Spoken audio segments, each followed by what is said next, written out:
Halo Sobat pencinta Donghua, kali ini kita akan melanjutkan cerita Battle Through the Heavens Benua Kaisar. Cerita dan video ini diambil dari channel Nobarta. Tanpa banyak basa-basi, mari kita simak alur ceritanya. Lanjutkan dari cerita sebelumnya. Ketika Xiaoyan hendak turun dari langit, tiba-tiba sebuah suara terdengar di telinga Xiaoyan. Itu membuat tubuh Xiaoyan bergetar.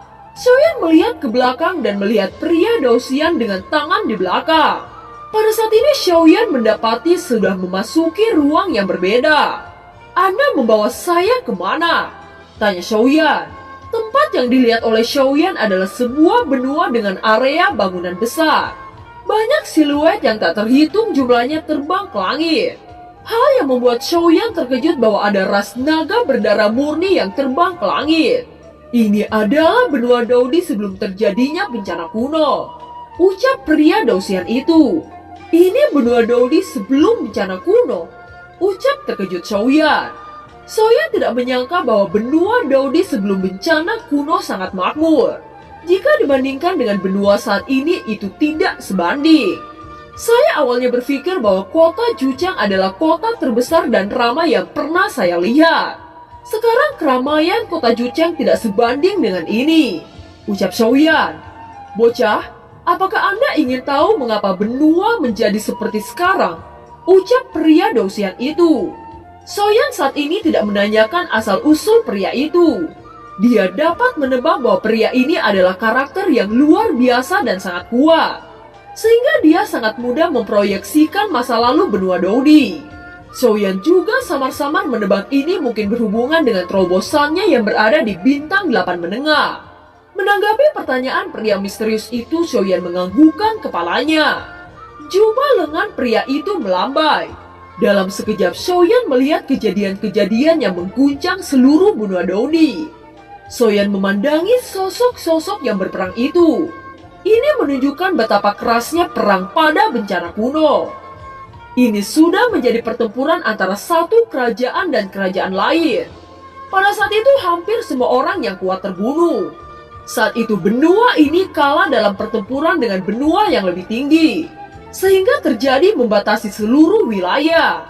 Orang yang membatasi wilayah adalah dewa dari benua yang lebih tinggi. Dia menekan ruang benua bawah.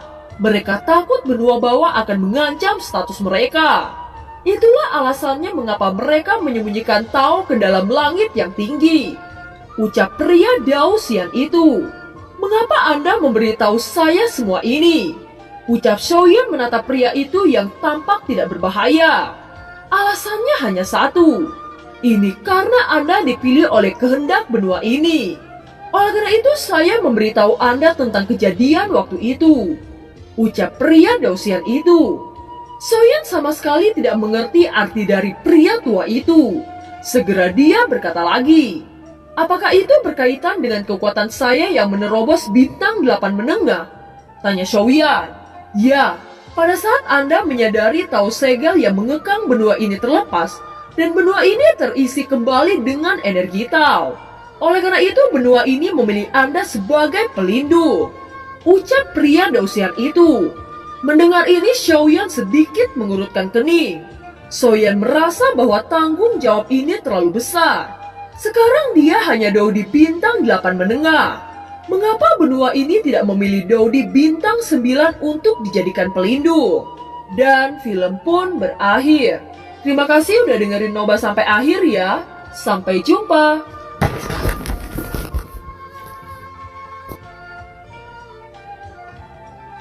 "Senior, saya hanya Daudi bintang 8.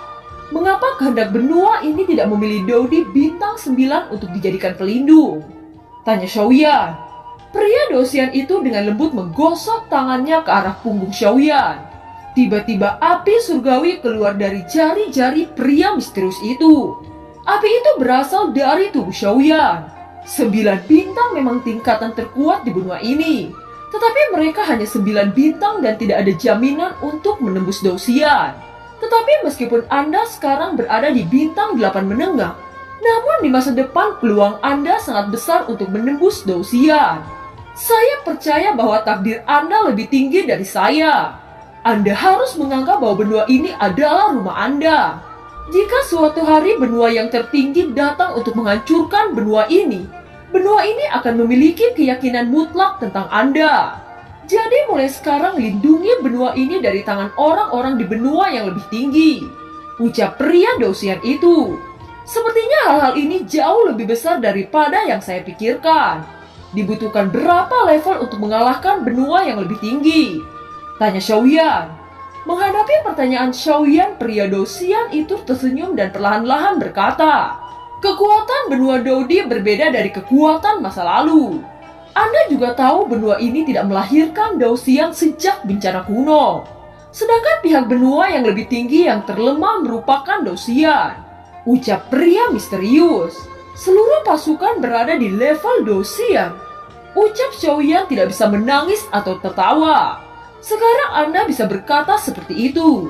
Namun saya yakin di masa depan Anda akan menjadi yang terkuat dari mereka, ucap pria Dosian itu.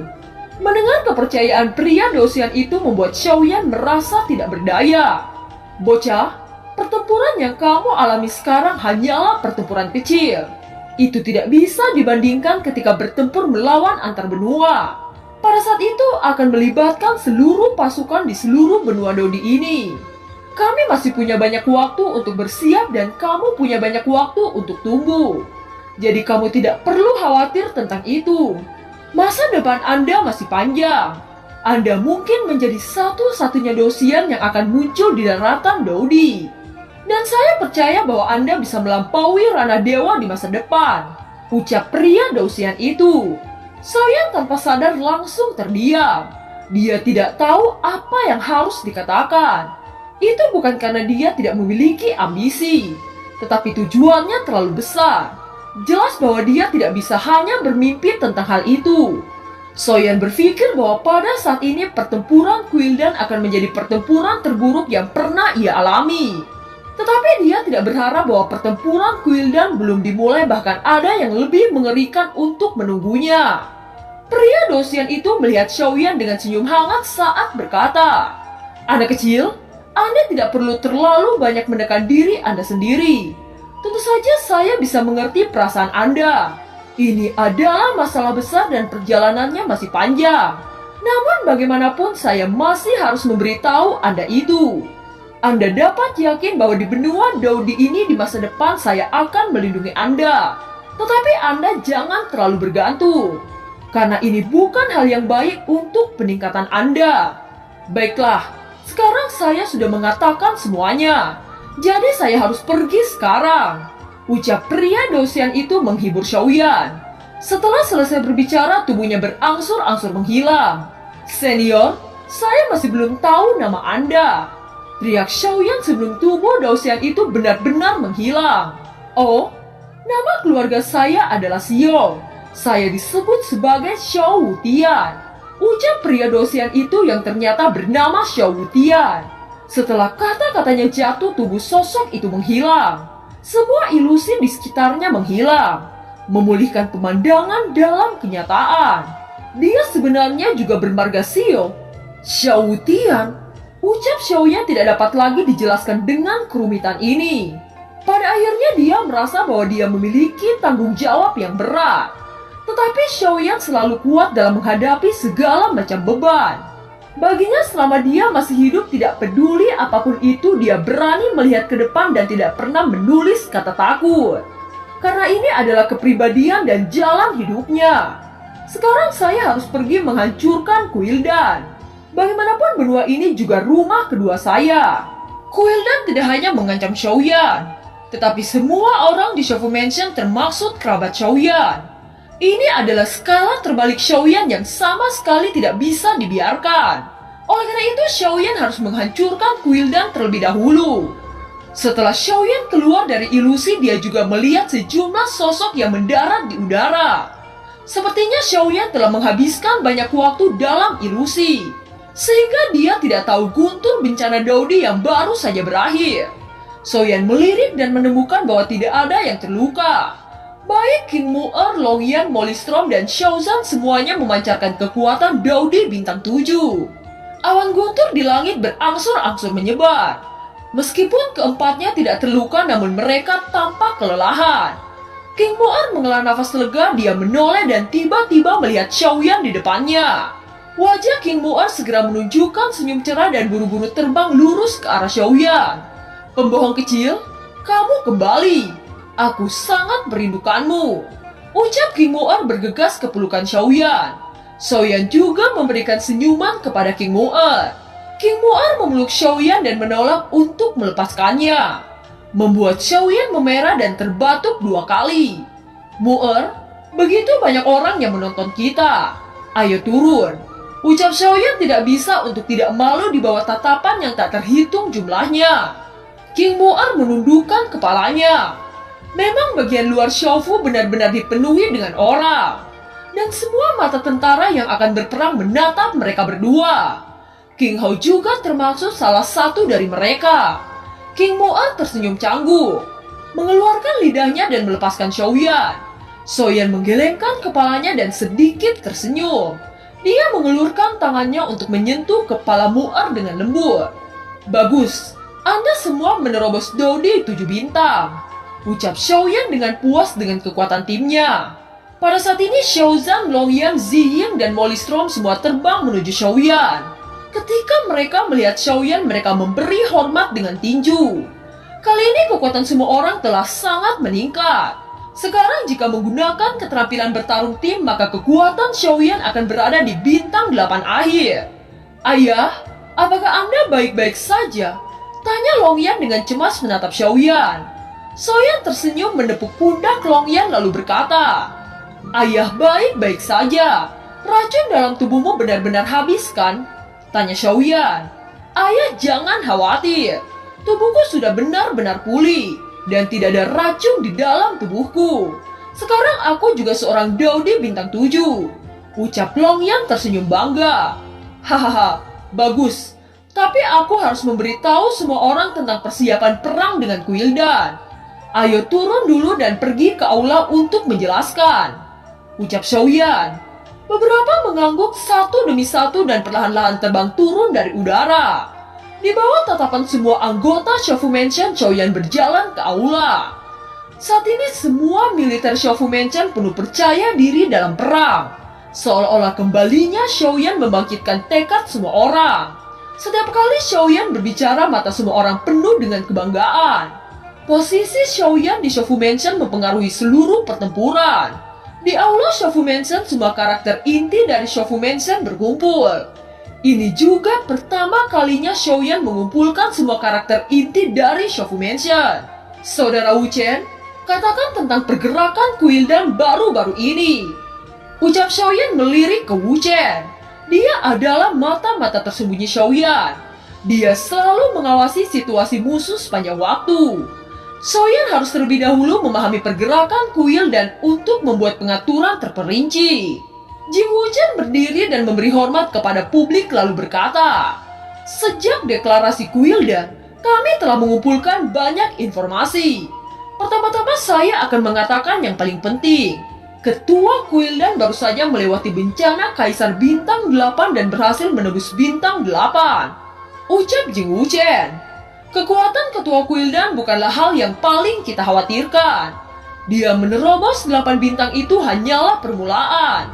Dan itu tidak cukup untuk dilihat. Ucap Xiaoyan dengan sangat tenang. Sekarang Xiaoyan telah menembus Dodi bintang 8 tahap menengah. Jadi ketua Kuildan bukan lagi masalah baginya. Tentu saja Xiaoyan mengatakan ini bukan hanya permukaan. Tampaknya semacam dengan kesombongan. Dengan kecerdikan Xiaoyan, tujuan sebenarnya dari mengatakan ini adalah untuk benar-benar meningkatkan moral pasukan. Xiaoyan tidak hanya kekuatan inti, tetapi juga membangun kepercayaan pada pasukannya. Mentalitas juga sangat penting. Jadi Xiaoyan mengatakan ini dengan sengaja kepada mereka. Jing Wuchen yang mendengar tanggapan Xiaoyan, dia merasa ada yang aneh. Bagaimana mungkin Xiaoyan bisa menganggap enteng kekuatan Dodi bintang 8 Kuildan? Segera Jing Wuchen melirik tubuh Xiaoyan dari bawah ke atas dan berkata, Xiaoyan, kita semua ingin tahu kekuatanmu yang sebenarnya sekarang. Ucap Jing Wuchen. Berbicara tentang masalah ini, semua keingintahuan semua orang di aula segera bangkit. Semua orang memandang Xiaoyan dan tidak sabar untuk menunggu jawabannya. Melihat ini, Xiaoyan hanya batuk 2 kali lalu berkata, "Saya sekarang kebetulan sudah menjadi Dodi bintang 8 tahap menengah." Ucap suara pelan Xiaoyan. 8 bintang tahap menengah? Monster kecil, kemana kamu pergi selama retret kami? Dan itu diam-diam menembus ke 8 bintang tahap menengah. Ini sungguh kejahatan. Teriak Xiaozan sehingga dia lupa bahwa kursi yang dia duduki pecah oleh auranya. Pembohong kecil, kamu benar-benar menerobos ke Dodi bintang 8 tahap menengah. Ucap King Mu'er terkejut dan ada kemerahan di wajahnya. Tinju King Mu'er mengepal erat. Pertunangannya dengan Xiaoyan harus dihancurkan oleh Xiaoyan. Tanggal bintang 8 adalah ketika mereka menikah. Dan sekarang Xiaoyan telah menerobos ke bintang 8. King Mu'er mencintai Xiaoyan untuk waktu yang lama. Sudah lama dia menunggu untuk menjadi pengantin Xiaoyan. Xiaoyan memandang King Mu'er. Matanya penuh kelembutan yang belum pernah terjadi sebelumnya. Bagaimana mungkin Xiaoyan tidak memahami perasaan King Mu'er? Dia mengangguk dengan lembut ke arah King Mu'er, seolah mengatakan padanya bahwa dia akan menikahinya setelah perang. Kepala King Mu'er mengangguk sedikit. Secara alami dia memahami bahwa hal yang paling penting saat ini adalah pertempuran dengan Kuildan. Tidak peduli seberapa besarnya keinginan Mu'er untuk menikah saat ini, tetapi dia juga dapat memahami prioritas. Xiaoyan, langkahmu berjalan terlalu cepat. Bagaimana kamu bisa membiarkan saudara-saudaramu untuk bisa mengikuti? Ucap Mollystrom. Mollystrom sangat senang untuk Xiaoyan. Tetapi ketika dia memikirkan dirinya sendiri, dia merasa putus asa. Kekuatan Xiaoyan telah maju dengan pesat. Kekuatan 8 bintang benar-benar tak tertandingi dengan 7 bintang. Seluruh benua Dodi ini kekuatan 8 bintang hanya memiliki beberapa orang. Ini hampir bisa dianggap sebagai yang terkuat di benua. Ziyin yang duduk diam di sampingnya, dia selalu tenang. Dan ada gelombang ombak di matanya. Mollystrom juga mengatakan yang sebenarnya. Perkembangan Xiaoyan sangat cepat. Dia khawatir setelah jangka waktu tertentu mungkin Xiaoyan tidak akan membutuhkan bantuan mereka. Mereka selalu berharap menjadi lengan kiri dan lengan kanan Xiaoyan. Mereka sudah menganggap Xiaoyan sebagai saudara yang paling berarti. Kepedulian Xiaoyan yang diberikan kepada mereka telah sangat melunak. Dan film pun berakhir. Terima kasih telah menyimak dari awal sampai akhir ya. Sampai jumpa.